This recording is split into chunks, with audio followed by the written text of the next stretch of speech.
የምሰማው እውነት ነው? ምን ሰሙትዬ? እናብኪ ምንድነው አርግ ያሉሽ? ተናገሪ እንጂ ምንድነው አፍሽን የሚለጉመው? በተፈጠረው ነገር ሀሲብ ትንሽ የተበሳጨች ይመስላል። እና ከቤቷ ልታባረረን?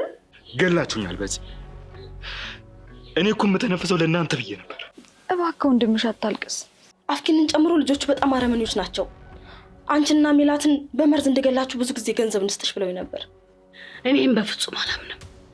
አሁኑን ሁላችሁም ቤት ለቃችሁ እንድትወጡ ፈልጋለሁ። ምን? ድሮስ ገዳይ አይደለም እንዴ? ስለምን ገዳይ ነው የምታወሩት? ማን ነው ገዳይ? ማን ነው ተገዳይ? ሄሎ ቦጃ፣ ከእስር ቤት አምልጫለሁ። እኔ እኮ ህሊና የራሱ አላርፍ እያለኝ ነው። ንገርኝ እስኪ ህሊናሽ የእናትን ህይወት ታደግልሻል ነው ወይስ ግማሽ ሚሊዮን ብር ምናምን ከፍሎ የሚያሳክምልሽ ሰው አለ? እንደዚህ እንድትበቃበጡ ነበር የፈለኩት። ገና እናይታችሁ ተለመስመሳችሁ ነው የሚወጣው።